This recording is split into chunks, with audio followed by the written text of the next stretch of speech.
For the longest time, this was viewed as, per our title, Diesel Power Challenge, so people just thought about power, meaning dyno and drag strip being the stop-all, end-all, determining factors in who wins or who loses. But you have to look at this from the really big picture and see that it's a collective competition. You're garnering points in a lot of these segments, and where you might rock out on the dyno or might rock out on the drag strip, you could fail in fuel consumption, or you could fail in the cone course trying to jockey an 11,000 pound trailer through cones. You know, so it's a driver deal as well as a truck deal, as well as a team deal. And I think that that's one of the big things that we try to make sure people understand when they look at Diesel Power Challenge versus some of the other competitions. Mr. Banks. Mr. Banks now. He's usually Gail, but he has to be Mr. Banks. No, it's right Gail. now. Anyway, obviously we're here with Gail Banks, and I appreciate your time very much. Wanted to introduce you to our Facebook audience, and now in front of our Facebook followers, I'd like to thank you and your organization for supporting Diesel Power Challenge 2019. All right. We really appreciate the support. Banks is the official instrumentation of Diesel Power Challenge 2019. And by way of official instrumentation, you've heard me talk about, and you've seen in the magazine and online, my discussion of the iDash 1.8, which is, it's just a magnificent data machine that Gail and his crew has developed.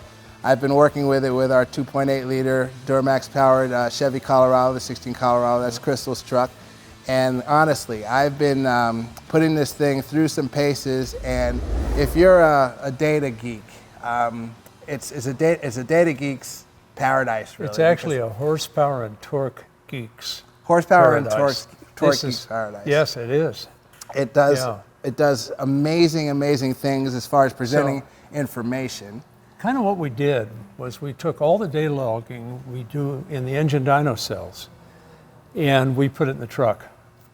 That's what we did. That's a mind blower, though. So I went, okay, first thing we need to do is talk about air density, because air density has to do with pounds of air being pumped by the engine that you mix pounds of fuel with. And if you don't have the air density, you can't put the fuel. You can push it till you get real dark smoke, but there's a limit to everything. So if you want to make big power, you got to have big air density, pounds of air per cubic foot that the engine pumps in the cylinders. So I decided to build a gauge that measured that. Density determines horsepower, and you start with ambient, sea level air density. You guys have heard of correction factors for dyno, like dyno correction factor? That's driven by air density. If there's no correction factor, you have a 100% day. And 100% day means you've got like 72.4 pounds of air per 1,000 cubic feet. When you go to Bandimere, everybody who's going to make it ultimately, what's that, a dozen? That's actually, we have, our champion is watching right now, Cody Pulliam. Well, I heard you calling them out there. He's watching, so there's 9 other people who will be trying to get his title. Hopefully they're watching right now, or someone's going to share this and make sure that they see it. But you guys are going to pick the 9 most likely. Well, is that the deal? The people watching this and the people that read Diesel Power select the field. It's not a matter of... Oh, it's not you guys. No, it's not me. What we've done is we've presented about 23 trucks and owners and their information and such to our readers. And the readers then will vote by ballot to see who the 3 GM, 3 Ford, and 3 Ram competitors will be that come out to challenge Cody. So how many years has Cody won this? Cody has won. Last year it was his first win, and he has an opportunity to defend his title and win 1 more. You're only permitted 2 wins, basically, and then we reset the field. So Cody can either come and do it again, and we've had repeat winners. LaVon Miller has won back-to-back, and Charlie Keeter has won back-to-back, and that was, LaVon Miller had a Ram, and Charlie Keeter did it with a Ford. So now Cody has won with a GM truck, and we'll see if a GM can repeat, or will it get knocked out by another competitor. Well, guys come from different altitudes. Absolutely. Where they've tuned At home. At You home. just call it at home. And they go to 5,800 feet. It's a whole new game. We're near sea level here in Azusa. We're getting a pretty full dose. I noticed on the DataMonsters back here that we're around 100% day right now. Okay. So if you're on the top of Pikes Peak, you got about a 60% day. That means 40% of the air density is gone, and with it, 40% of your horsepower is gone. So if I was going to run naturally aspirated at Pikes Peak, I'd probably just drive it over the edge and end my sorrow. Why bother, right? That's what turbocharging's all about, guys. Right. High altitude, obviously, is our Colorado competition point. Diesel engines, what we're working with. How is one of our competitors, in your opinion, how should or will one of our competitors tune for diesel power challenge? Now, before you answer that, I'm going to let you know that based on my experience and history with it, which is going to be 5 years this year. Yeah.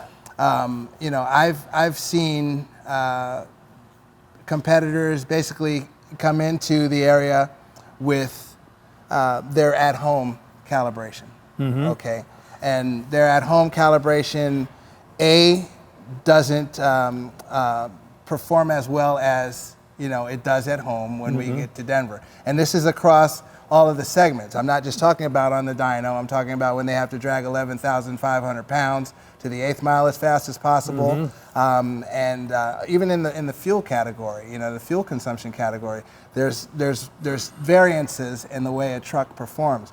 So with that in account and with what you've developed, where does that all come into play with tuning? Should someone want to pursue that to get the most efficiency out of their engine? It's not a boost gauge. The boost gauge is not the answer. And sometimes the boost gauge is your enemy. Let's say you've got your turbo maxed or your compound setup maxed out. You've tuned it at 1,000 feet of elevation, let's say. Mm-hmm. There's a boost number associated with that tune. There's also a manifold air density number associated with that tune. And the manifold, that's an intake manifold air density. What leads up to that manifold air density number?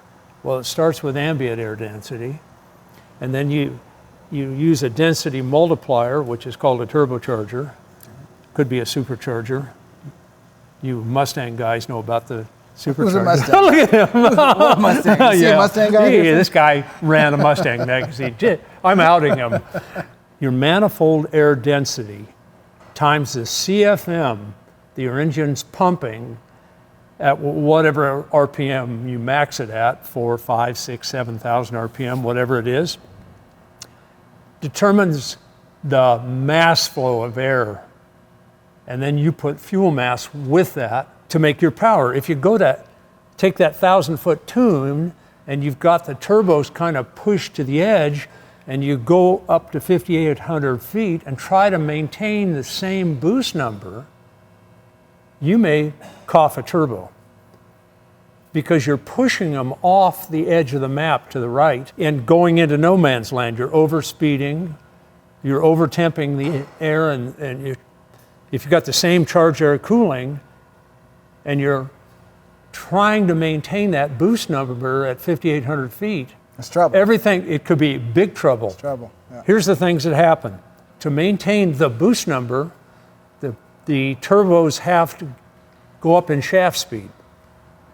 So you might overspeed them. Pow, you frag a wheel. If you don't frag them, they're so inefficient that you're making a higher boost number, but less density, less manifold air density at a higher boost. How can that happen? Well, the boost number ain't going to tell you about it, but the density number is. So you measure the density across the turbo, and you try to hold that rather than hold the boost number. So here's the last part of it, though. Now you're overspeeding the turbo. The compressor's become inefficient. It's heating the hell out of the air.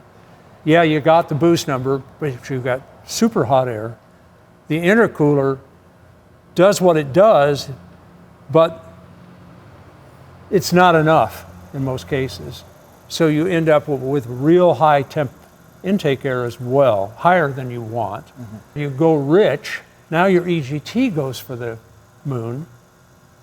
So if you didn't frag the turbo, you might put a hole in the piston.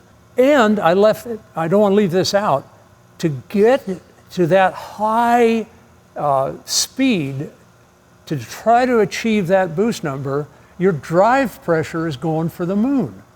So you've got a higher EGT because your air fuel is whack.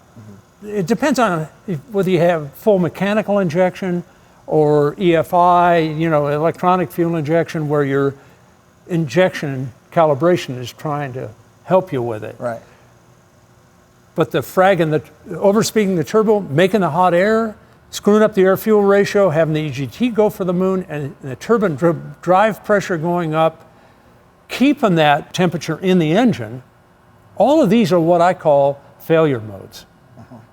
There's a million ways you end up killing the engine.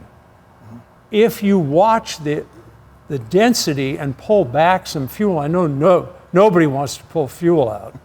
To get response, you don't want big-ass turbos Correct. that run in the sweet spot at max power. You're pushing them past the sweet spot, towards the right side of the map. If you know the density decrease in the intake manifold, the percent decrease, you can pull out that same percent of fuel, have the same air-fuel ratio, your engine's happy, just like it was when you tuned it at 1,000 feet. At home. So Yeah. with you saying that, ultimately... You're going to lose power. I'm saying that. Okay. But you're not killing the engine or the turbos. You're not going to hurt them. I Yeah. gotcha.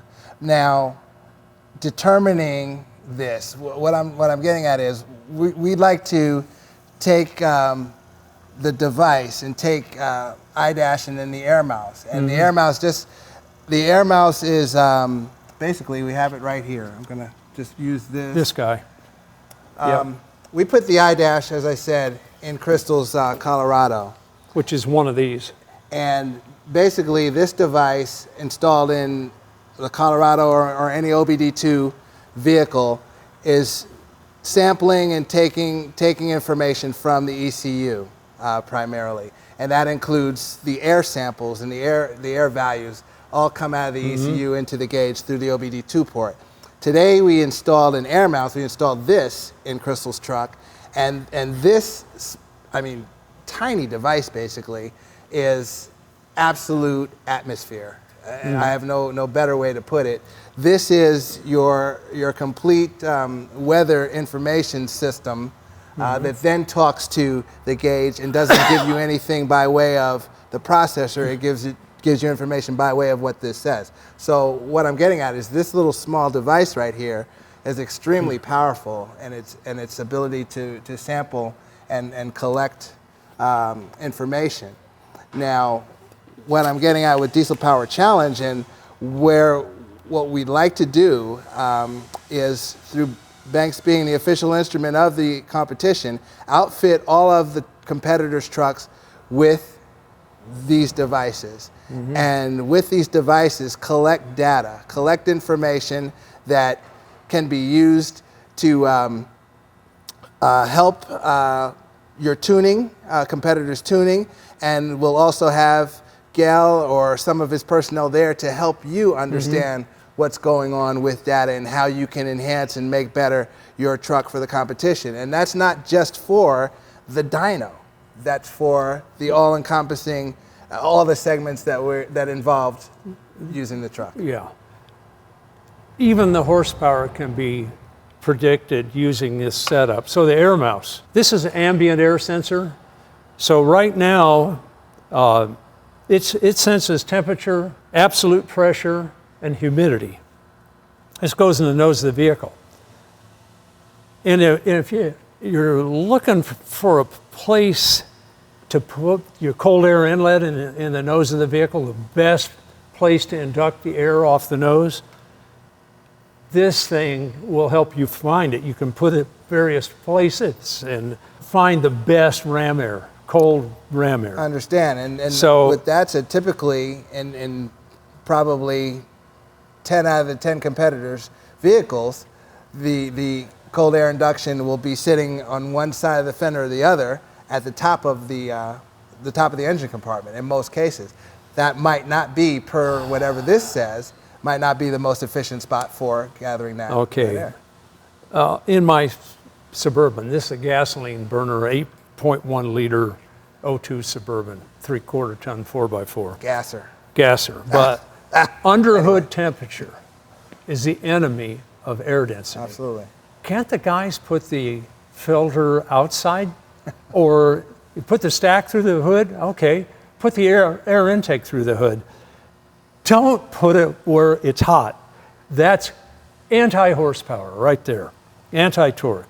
What are we getting off of this primarily is right here. So on a standard day, you got 72.4 pounds of air per 1,000 cubic feet. What does that mean to you? That means that right now, of course, we're a little above that. We're 102%, and we have 73.5 pounds of air per 1,000 cubic feet. If I'm running a diesel engine, what can I do with 73.6 pounds of air in terms of horsepower? Well, if you're at 17-to-1 air-fuel ratio and your engine's somewhat efficient, 0.42 pounds of fuel per horsepower per hour, you'd be making 614 horsepower. It reads it right there. That's the diesel horsepower you can make out of 1,000 cubic feet of air. This is about 50 mile an hour air. So if you're place this on the nose of the vehicle, you can find the best air pressure at speed. And if we blow into this guy, we should pick up some density due to additional pressure, ram air, and some horsepower. So let's.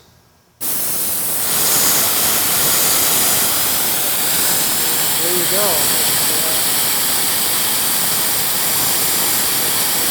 Look at the horsepower.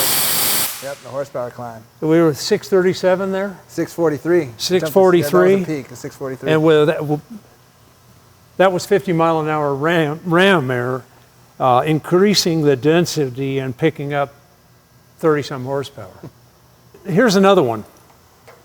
Although our humidity's pretty high, 73, I don't know if humidity is the enemy of power.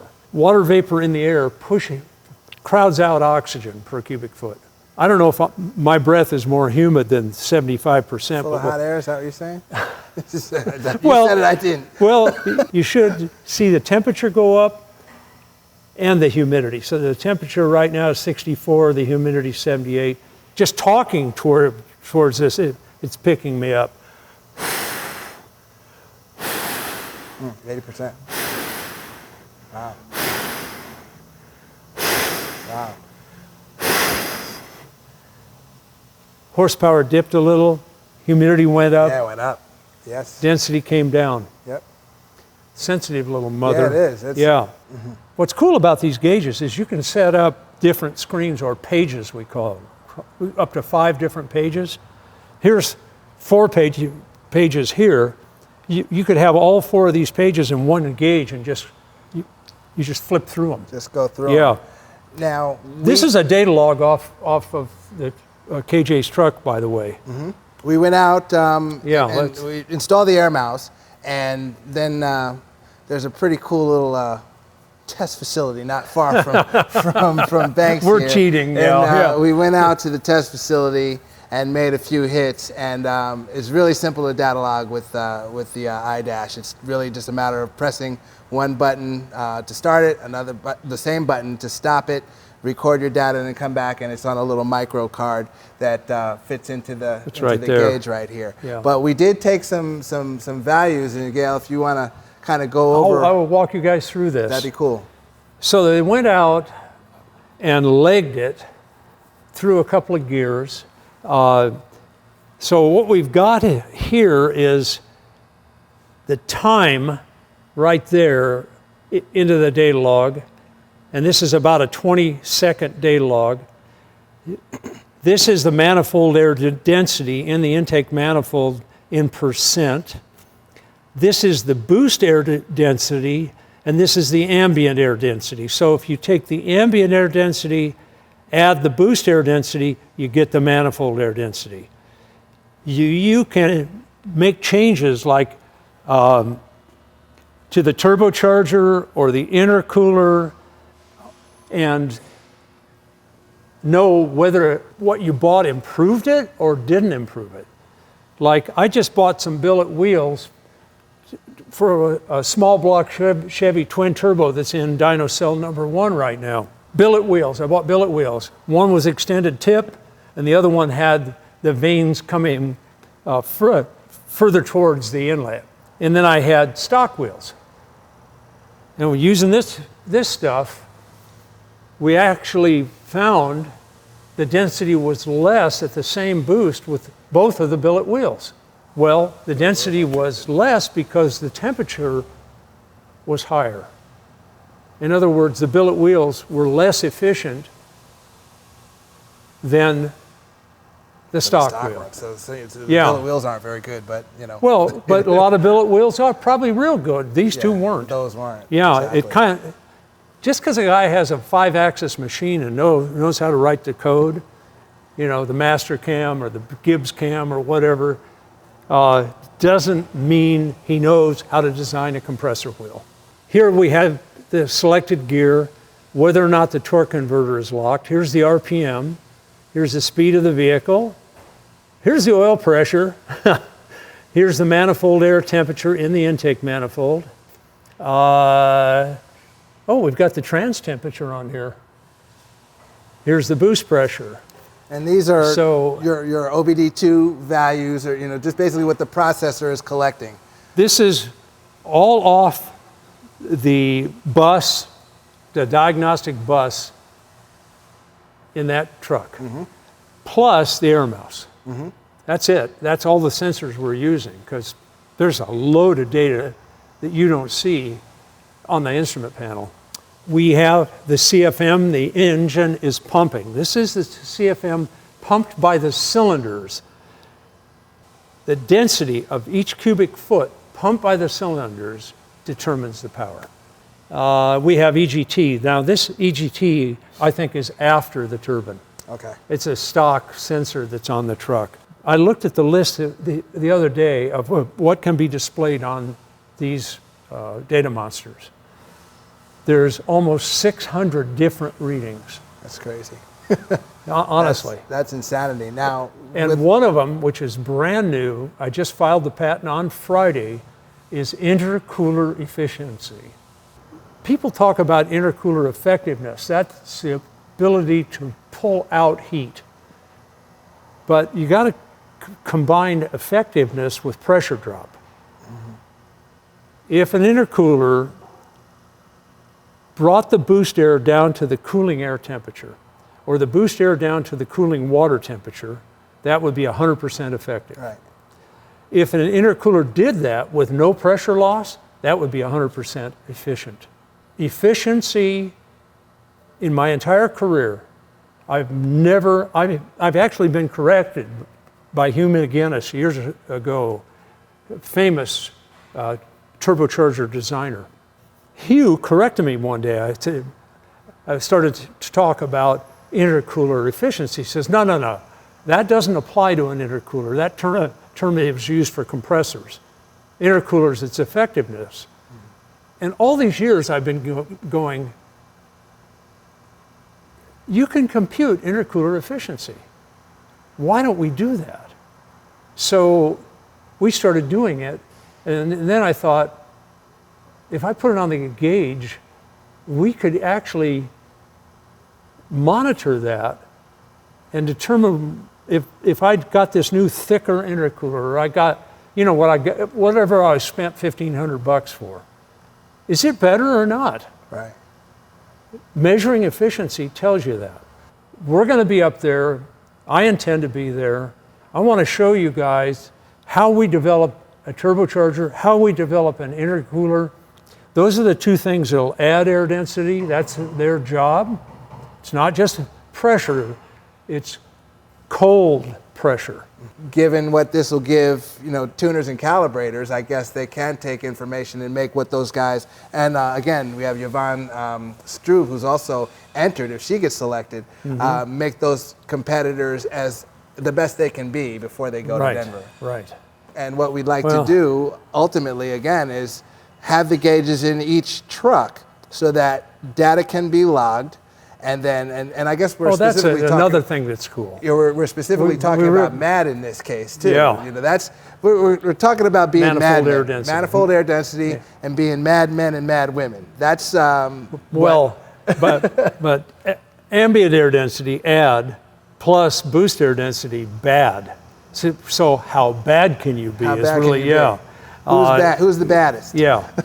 This offers just an incredible amount of you know, information to a user, an enthusiast, and especially like a tuner. You know, the guys out there, ladies out there who tune diesels, who calibrate.